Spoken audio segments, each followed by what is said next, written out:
and welcome back to Strictly Automotive. Today is going to be episode 1 of the all-wheel drive Silvia build. We're going to start off by removing all components from the front of the car, including crossmember, brakes, front guards, bumper, lights, wiring harness. Just get it all stripped back for a nice clean base to work with. So let's get into it.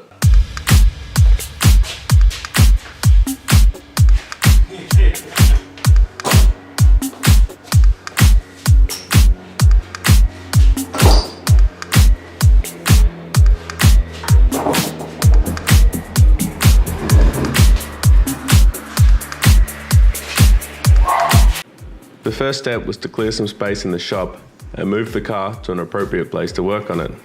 As you can see, Doggo wanted to help too.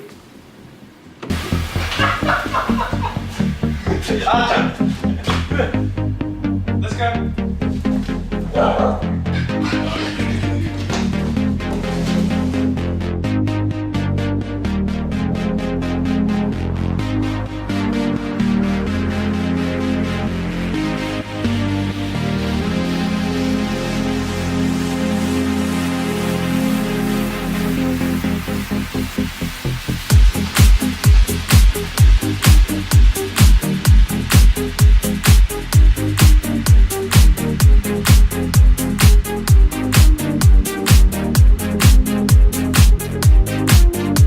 The next step was to jack up the car and place some appropriate stands underneath it to ensure it was safe to work on.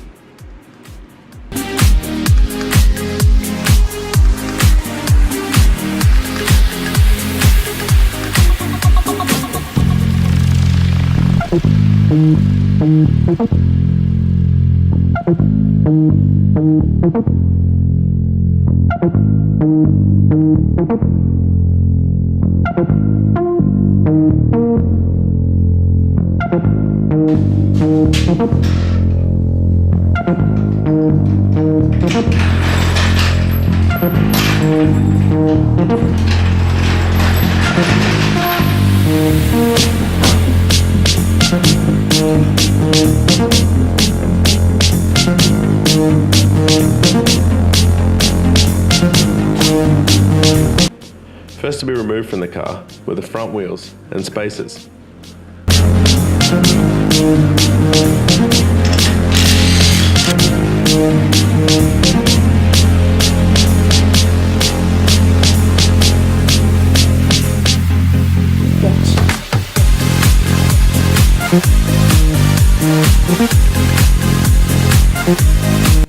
Alright guys, to get this front suspension apart, we're going to start off by removing the front brake caliper, then the front strut, the steering tie rod, the sway bar link, the lower control arm, and the caster arm.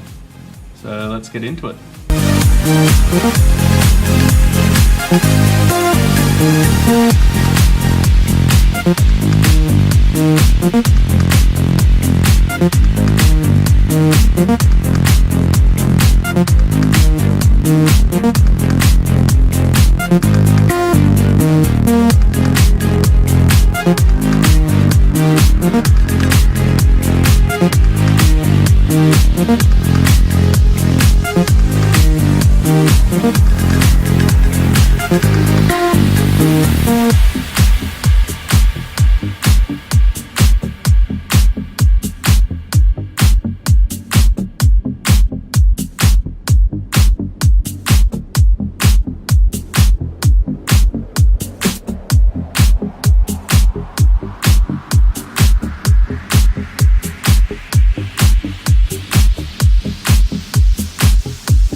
Using a small bolt as a drift is a great way to get a tight bolt out of its place.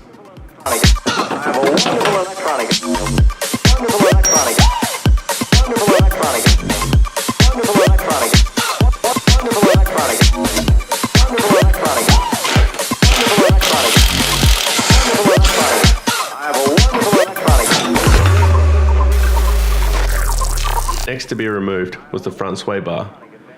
It was put aside as it will not be reused in the conversion. Let's take a look. Oh, it certainly seems simple enough, I must say.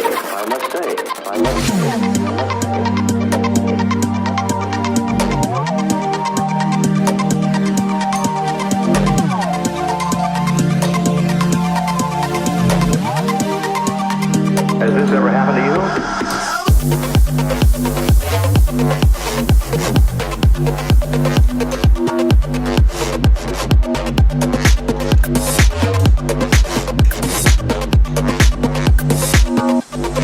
Let me turn on the light.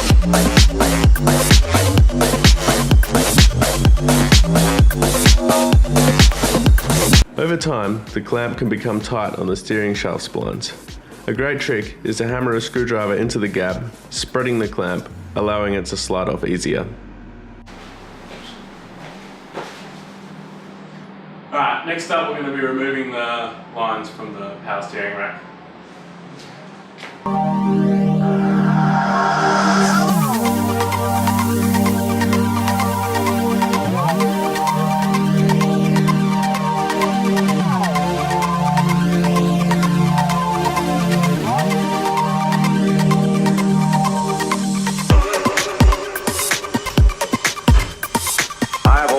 Electronic invention I want you to see. What is this big idea? Let's take a look. Oh, it certainly seems simple enough, I must say.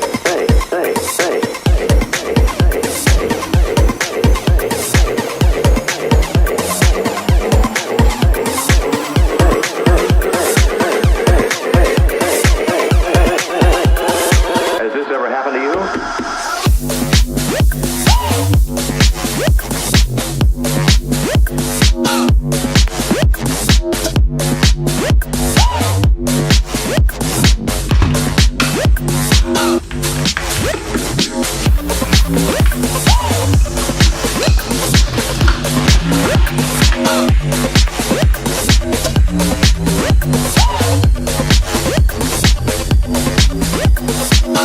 Next up, I removed all the panels and lights and put them aside for safekeeping, as they will not be required for some time.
catch can and wiper motor were then removed.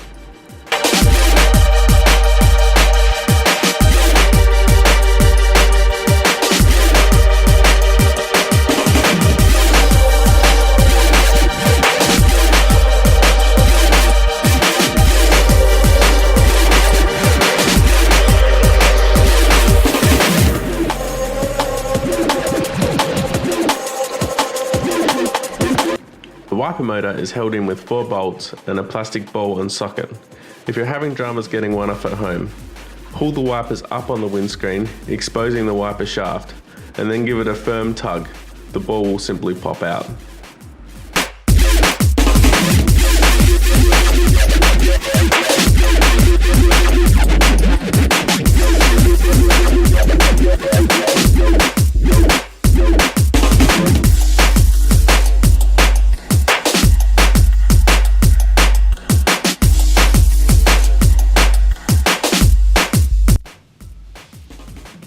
Alright guys, next off we're going to remove the front rear bar, intercooler and a few little bits and pieces from in that area. So rear bar is just held on with 2 bolts down in there. Intercoolers, 1 bolt at the top, 2 bolts at the bottom. And then we'll just get these reservoirs out of the way. One was radiator overflow and the other's power steering. Just a few harnesses and stuff. Tied it up, neatened up, keep them out of the way while we're doing fab work. Let's get into it.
Alright guys, next up we're going to be removing the 20 engine harness, battery positive cables that we routed up here because the battery's in the boot, clutch master cylinder, some of the brake lines, mainly the brake master cylinder in place. Not 100% sure yet, we'll just see how much access we get to the firewall for cutting it, whether that needs to come out or not. Remove the fuel pressure rag, fuse box will stay. Thermofan relays. Yeah, it's alright, we'll get into it.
Right, so we're also going to remove the front brake lines to get them out of the way while we're cutting the front of the car up.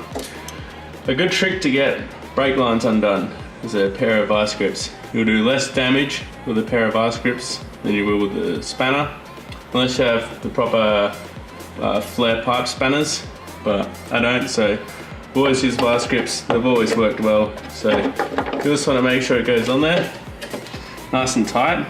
The first time you don't want it to slip, so let's get this adjusted. A little bit less. Look at that. Cracked. Hardly any damage at all to the nut.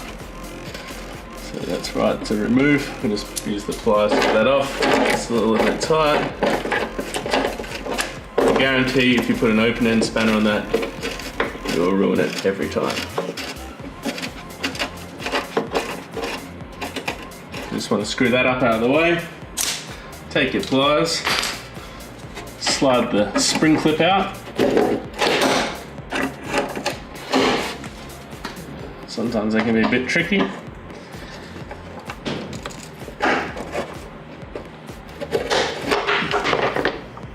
There you go, it just fell out. So there's the front brake line removed.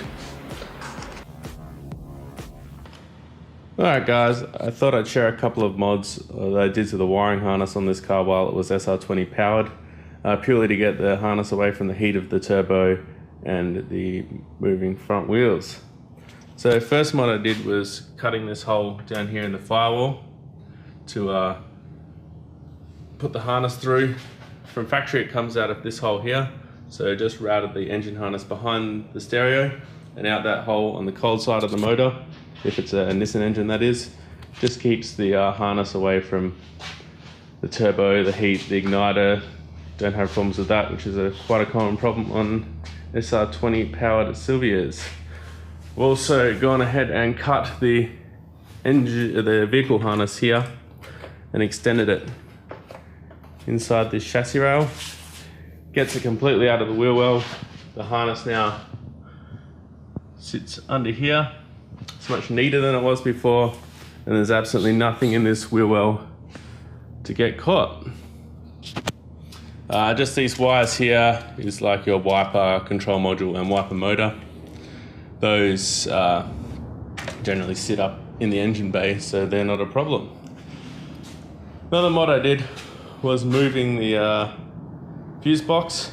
I relocated it from down on the chassis here to over here. Just makes it a bit neater, gets it out of the way when doing oil changes and whatnot, trying to get to the filter. The wiring harness for that, you just have to double back and cable tie in place. It's pretty straightforward, that one.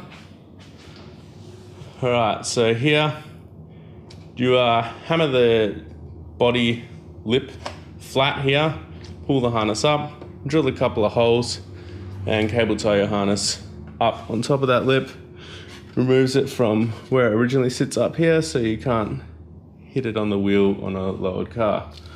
Battery cable I ran through here. It sort of comes up behind the fuse box inside the car and then goes up into this hole here. Just keeps it out of the way, keeps it neat. I'll just quickly show you the harness inside the car. Alright guys, this is where the wiring harness came through. So you can see it coming there next to the clutch pedal. Came up, was cable tied to the heater box there, keep it out of the way of the clutch pedal as it travels. And then yeah, behind the radio and across to where it would be from factory. The last thing to be removed today were the front chassis braces. I need them out of the way because I'm unsure where the 32 GTR crossmember is going to sit.